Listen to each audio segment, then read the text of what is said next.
Amigos televidentes, muy buenas noches. Cuando son exactamente las 7 de la mañana con 1 minuto, estamos dando inicio a esta primera emisión de Noticias 7. Gracias por acompañarnos. Como siempre, los invitamos para que nos sigan a través del telégrafo.com.es, ecuadortv.es, en el dial de Pública F, a través de nuestras redes sociales. También en nuestras pantallas podrán ver el código QR. Los invitamos a escanearlo con su teléfono celular para acceder a toda la información actualizada y verificada que tiene para ustedes el telégrafo digital. Nuevamente, muy buenos días y bienvenidos. Y con esta energía y alegría damos la bienvenida a Sofía Vintimilla, que nos acompaña en esta primera emisión de Noticias 7. Sofía, el mejor de los éxitos.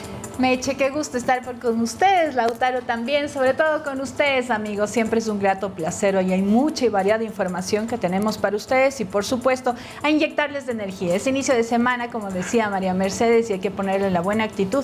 De nuestra buena energía depende que las cosas salgan bien y con ello también el progreso de nuestro país. Compañeros. Sofía, bienvenida aquí a la mesa de noticias de Ecuador TV. María Mercedes también. Y, por cierto, si me permiten, María Mercedes, en nombre de toda la producción, de todo el equipo de Noticias 7, queremos otra vez transmitirte nuestras condolencias por el sensible fallecimiento de tu tío. Conocemos que estuviste en Guayaquil, el equipo está muy triste también y queremos darte ese ánimo y esas fuerzas que necesitas en estos momentos. Muy amable, muchísimas gracias, Lautaro. Aprecio mucho tus palabras y de todo el equipo. Con esto, iniciamos.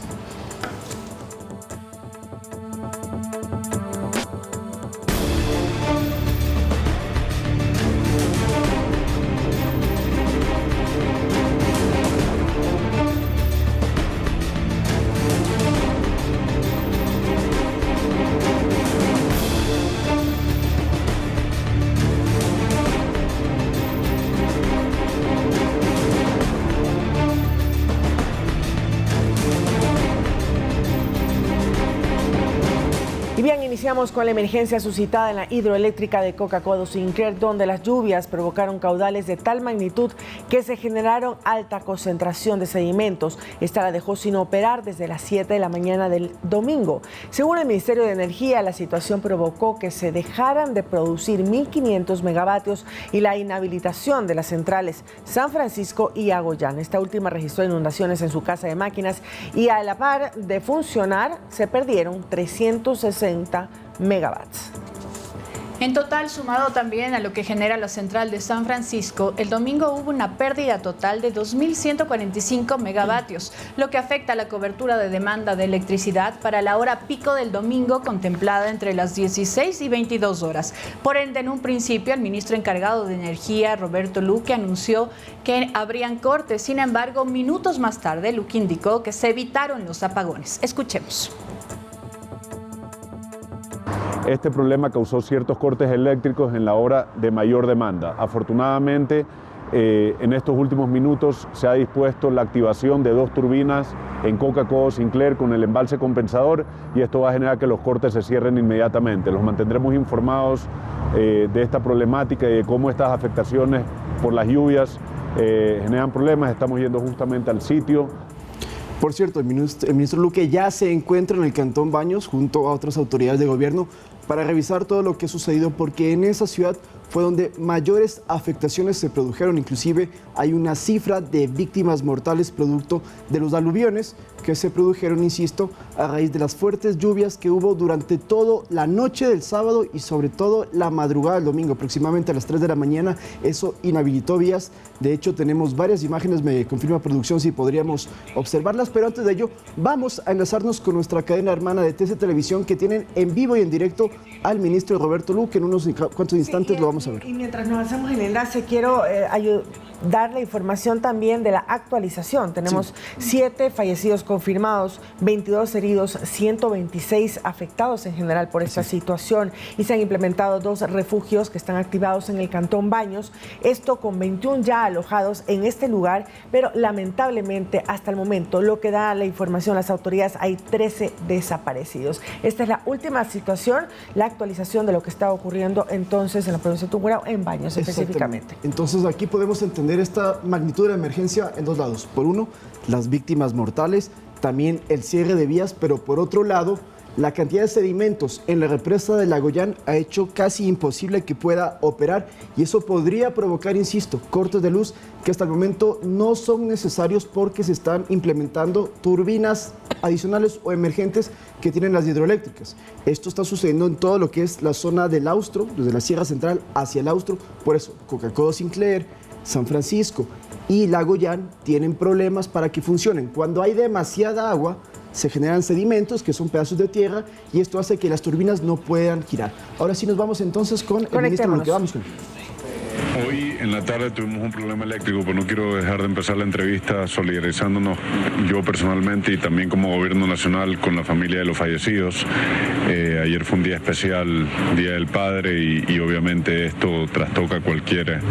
es una tragedia, digamos, que nosotros como gobierno nos solidarizamos profundamente con aquellas familias. Efectivamente, en la tarde de ayer tuvimos un problema en donde varias centrales hidroeléctricas, producto de las lluvias, estuvieron inoperativas, y en hora pico, donde la demanda es muy alta, la ausencia de generación de estas centrales generaba un problema que lo anunciamos con ciertos cortes eléctricos, pero afortunadamente en el transcurso de una hora, hora y media, la central de Coca-Cola Sinclair pudo activarse 2 turbinas, lo que generó que podamos restablecer la energía eléctrica antes de lo previsto. No se tiene previsto que haya cortes. Esto sucedió porque al mismo tiempo se quedaron indisponibles cerca de 2.000 megas cuando la demanda son 4.500 megas aproximadamente. Se prendió todo el parque térmico del país, se importó energía desde Colombia, pero simplemente no era suficiente para abastecer toda la demanda en hora pico. Tenemos varias provincias afectadas, estamos quizás en el epicentro de los daños que han ocurrido acá tenemos fallecidos, tenemos varios problemas, y tenemos una alta densidad de deslizamientos por kilómetro lineal de vía que está generando interrupciones, y que ahorita el objetivo va a ser restablecerlas lo antes posible para llegar a las zonas más afectadas. El mapeo que hemos dado al momento, el mapeo que tenemos, al que hemos podido llegar, pero evidentemente esto es dinámico y posiblemente vaya a haber cifras que se vean alteradas, y pido que se comuniquen por canales oficiales.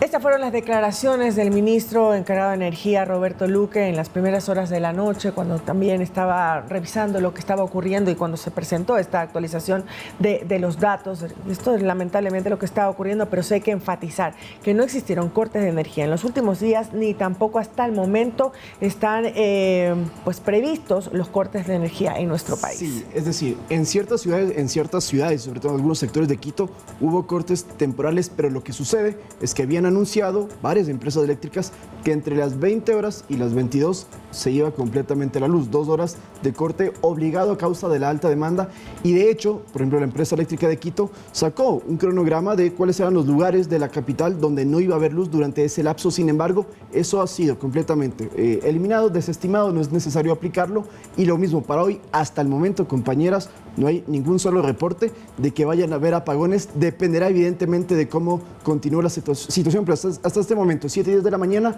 no hay anuncios de cortes de luz. Y la situación básicamente eso, por los sedimentos, ¿no? Más bien no porque tenemos sequía como lo experimentamos hace algunos días. Y los sedimentos se pueden limpiar a la brevedad posible, como han dicho ya las autoridades, y con ello evitar que hayan apagones en todo el país. Sin embargo, podrán haber lapsos de tiempo en ciertos sectores donde por momentos se irá la luz, pero de todas maneras descartamos cualquier posibilidad de que hayan cortes programados de energía de más de 3 o 4 horas en todo el país. Es importante aclarar eso, además que las lluvias no dan tregua en varios sectores, y las recomendaciones, por supuesto, a toda la ciudadanía es que evite estar cerca de las orillas de los ríos, y también limpie por favor todos sus sumideros, sus cunetas, revise la infraestructura de sus viviendas para evitar cualquier tipo de emergencia y estar siempre atento a las predicciones del INAMI. Y por cierto, en Baños se encuentra el ministro Luque, Arturo Félix, secretario de Administración Pública, Jorge Carrillo, secretario de Gestión de Riesgos, y el alcalde de ese cantón en este COE activado para ver las medidas que se pueden implementar ante la emergencia, sobre todo en ese sector de la provincia del Tungurahua. Pero a propósito de lo que ha sucedido, el cantón Baños de Agua Santa, insistimos, fue uno de los más afectados por este temporal. Las precipitaciones no solamente que bloquearon la vía a Puyo, sino que también cobró la vida de personas que viven en laderas de esa zona. Mira, dale. Gritos de temor y aliento al conductor de un vehículo que poco y nada podía hacer para escapar de los lahares en la vía Baños-Puyo. Dale. La noche del sábado y madrugada del domingo llovió tan fuerte que la carretera se llenó de lodo y agua.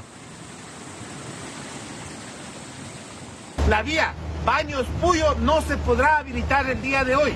Es innecesario el hecho de que hagamos esfuerzos por poder llegar a Baños o de Baños hacia el oriente ecuatoriano. Quien hablaba era el alcalde de Baños, Marlon Guevara, tras la activación del COE cantonal.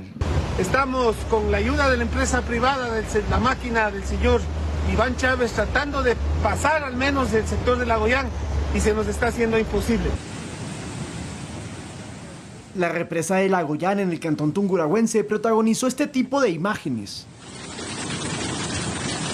Debieron suspender sus operaciones obligadamente por seguridad. Pero esa zona que conecta la sierra con la Amazonía también se tiñó de dolor porque los aluviones cobraron 8 vidas y dejaron a 3 personas heridas en el caserío El Placer. La emergencia también provocó que Macas quedase incomunicada hacia Puyo. El río Upano otra vez infranqueable. Mientras que el río Pastaza más al norte se desbordó, afectando a comunidades de las provincias de Pastaza y Morono a Santiago. Mientras se atiende la emergencia con maquinaria del Ministerio de Transporte y de las provincias afectadas, el mensaje a la población es claro. Tenemos de salir a estas zonas que están corriendo altísimo riesgo. Evite circular por las carreteras y antes de salir verifique que las vías estén habilitadas. Lautaro Andrade Castro, Noticias 7. Y en la provincia de Pichincha también se registró el desbordamiento del río Pisque, lo que ha inundado un complejo turístico en la parroquia de Guayabamba, en el norte de Quito. El cuerpo de bomberos de la capital informó que se registraron personas heridas. No se han registrado, pero las imágenes denotan daños materiales en la infraestructura del centro de atracciones. Al menos, escuchen bien, 370 personas tuvieron que ser evacuadas. El zoológico de la ciudad, ubicado también en Guayabamba, no reportó afectaciones.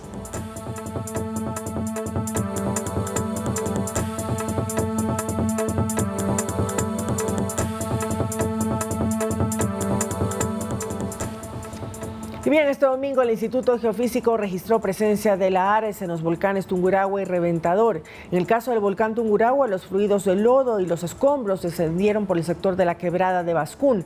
Además, se registraron señales de actividad sísmica de alta frecuencia en el cráter. Los pronósticos climatológicos advierten sobre la posibilidad de lluvias durante la semana en las provincias de Tungurahua y Napo, por lo que los lahares podrían continuar generándose a consecuencia de las precipitaciones. La recomendación para la ciudadanía es evitar acercarse a los cauces o también a las orillas de los ríos.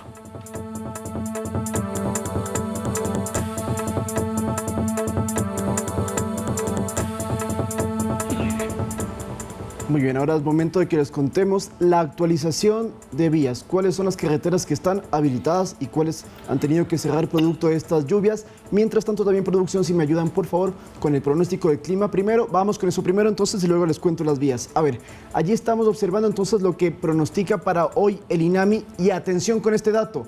Lluvias en casi todo el país, según ha dicho el INAMI.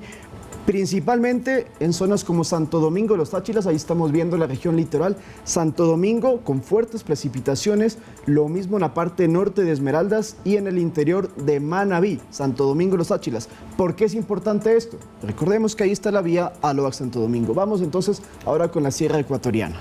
Y diría yo que ahí es donde hay la mayor cantidad de lluvias también, ¿no? En Santo Domingo, claro que sí. Precipitaciones intensas y con ello también lo que decíamos, hay que tener mucho cuidado con las carreteras porque pueden haber varios deslizamientos de tierra, en especial en la vía Aloac-Santo Domingo, que es una de las más propensas en varios de los kilómetros, así que hay que tener mucha precaución y como le reiteramos, en casi todo el país van a haber precipitaciones, ¿no?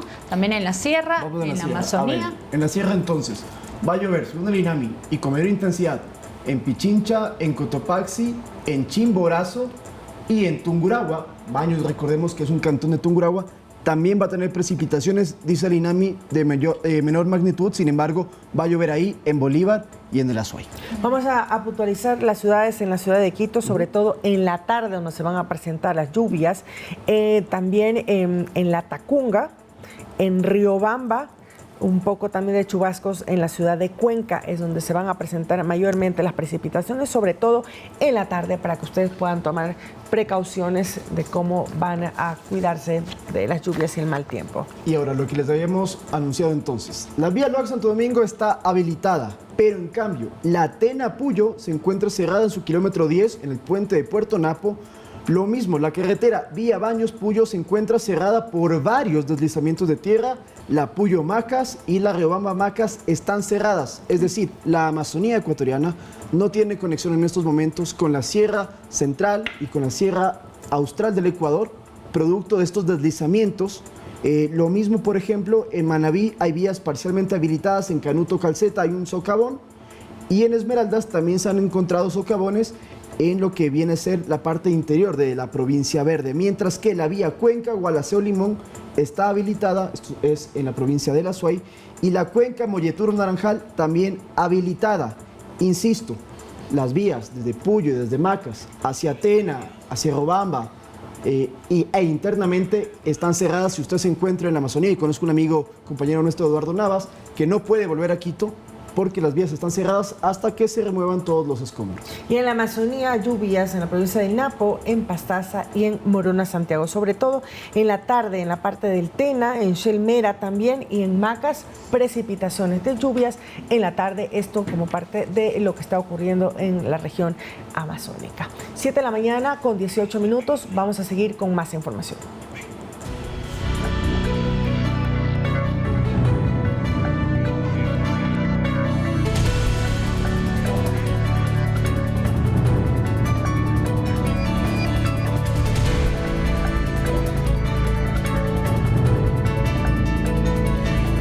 Y así es, el presidente de la República, Daniel Noboa, participó en la Cumbre para la Paz, que se realizó en Suiza con motivo de buscar una solución pacífica ante el conflicto bélico que existe entre Rusia y Ucrania.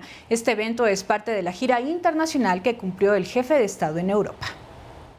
Ya son más de 2 años desde que Rusia invadió a Ucrania, 2 años en los que se busca el fin del conflicto, y por ello el presidente Daniel Noboa estuvo entre los 92 jefes de Estado mundiales que acudieron a la ciudad suiza de Bürgenstock para ser parte de la primera cumbre sobre la paz en Ucrania. Este evento contó con la presencia del mandatario ucraniano Volodymyr Zelensky, quien prepara un plan de pacificación para entregárselo a su homólogo Vladimir Putin y lograr el cese de hostilidades. A propósito de ello, el presidente Daniel Noboa hizo énfasis en 3 puntos: respetar la Carta de las Naciones Unidas y del derecho internacional, promover una solución pacífica al conflicto y finalmente hacer un llamado a la comunidad internacional para instar al diálogo y a la negociación como único camino a la reconciliación. Tras la cumbre que se efectuó el sábado, 80 mandatarios suscribieron un comunicado respaldando lo abordado. México se negó a firmarlo, al igual que Brasil, mientras que Rusia, China y Colombia no acudieron a Suiza. Por otro lado, este viaje le permitió al presidente Noboa mantener reuniones bilaterales con representantes de la Unión Europea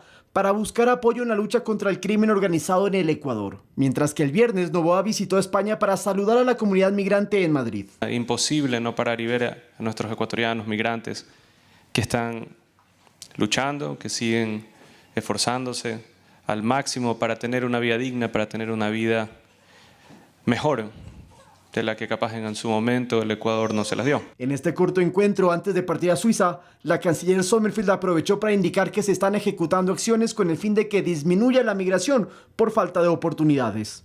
Más del 10% de la población ecuatoriana vive en el exterior. Sentimos sus mensajes, sentimos las palabras que siempre nos envían, los pedidos que tienen y las necesidades que tienen. El Ecuador no se ha olvidado de ustedes. Y es que mientras Ucrania afronta su crisis por la incursión armada rusa, el Ecuador también libra una guerra, pero interna, contra el narcoterrorismo. Lautaro Andrade Castro, Noticias 7. Y atención, porque tras el rompimiento de relaciones diplomáticas entre Ecuador y México, se van a mantener acuerdos espejo con Suiza. Esto como canal diplomático y en apoyo de los servicios consulares, según ha informado la Cancillería ecuatoriana. ¿Pero qué significa esto? Bueno, Primero les contamos que hay un acta firmada que vemos en pantalla entre el gobierno mexicano y el suizo, que contempla aquello, pues que en este caso la nación europea va a representar y a ejercer funciones en nombre del gobierno mexicano, así como administrar la embajada, su sede que estamos viendo en pantallas, esto está en Quito, y el resto de bienes que estén a nombre del país norteamericano. Lo que sí es que todavía no se ha especificado desde cuándo la embajada suiza asumirá el otorgamiento de visas y demás servicios consulares de México en nuestro país. ¿Por qué lo digo? Así dicta el acuerdo, es decir, al ser una especie de canal espejo, todo lo que deba hacer el Ecuador en materia diplomática, embajadas y en materia de consulados, por ejemplo las visas, tendría que ser con Suiza, que sí cuenta con una embajada en nuestro país. Eso lo conoceremos en los próximos días. Recordemos que si usted quiere viajar a México y quiere sacar una visa, tiene que irse o a Colombia o a Chile. Quizás ahora con lo que está haciendo Suiza ya se lo puede hacer aquí mismo en nuestro país.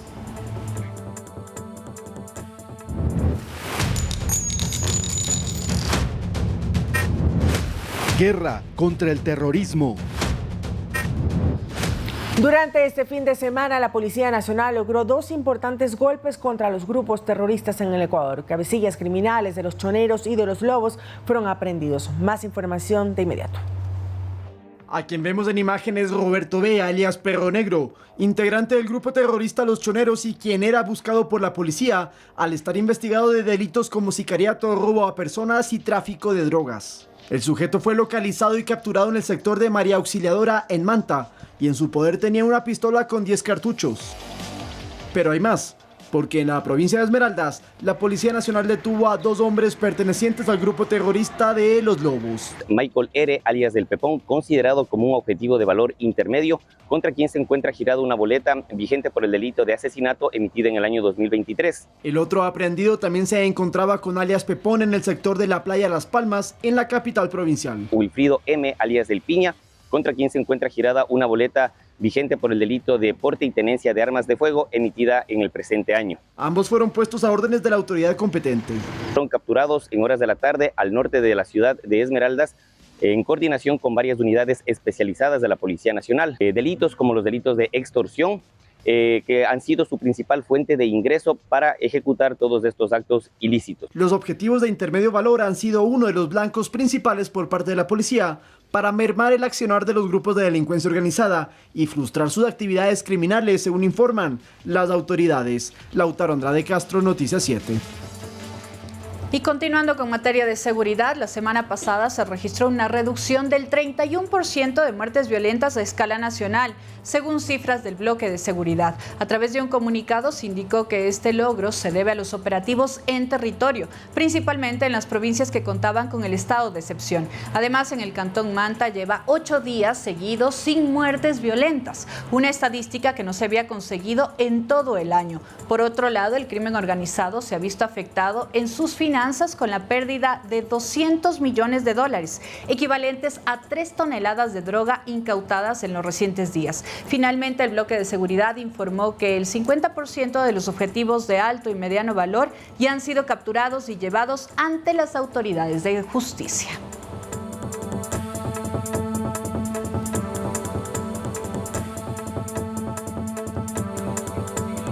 Y por cierto, el viernes pasado la Corte Constitucional no avaló el estado de excepción en 5 provincias de la costa y en el cantón Ponce Enríquez de la provincia de La Suay.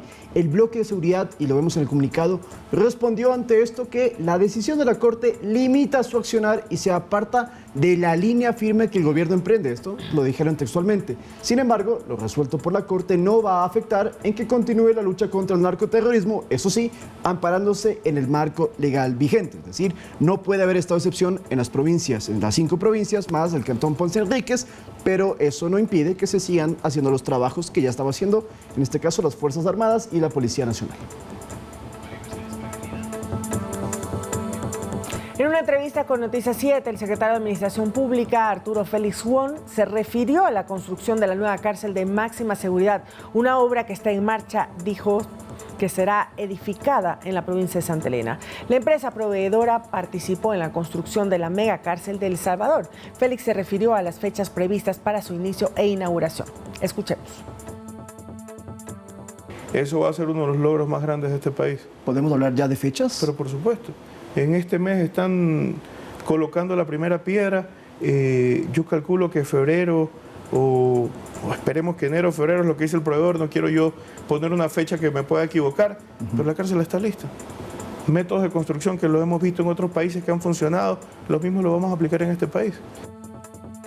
Y por cierto, de lo que han dicho de la cárcel, va a costar $52 millones, va a ser en la provincia de Santa Elena y según el SNAI, en 300 días ya estaría lista y es la primera de 2 proyectos. La segunda será en la Amazonía, se habla de la provincia de Pastaza, eso todavía no está completamente confirmado, el lugar exacto, sin embargo, sería una primera entonces en 2025 y luego esto daría pie a que se pueda hacer el segundo proyecto de las cárceles de máxima seguridad, que no es lo mismo que megacárceles, porque no es que van a ser tan grandes, sino que van a tener más seguridad para albergar a menos PPLs, pero con un régimen mucho más estricto. Y con la asesoría y con la asistencia de los proveedores de las cárceles de El Salvador, es lo que precisó el secretario de Administración Pública aquí en Noticias 7. Es momento entonces de hacer una pausa comercial y regresamos con nuestro invitado, quien es Rodrigo Jordán. Con él hablaremos de varias situaciones en cuanto a la coyuntura política. Quédese con nosotros, de inmediato regresamos.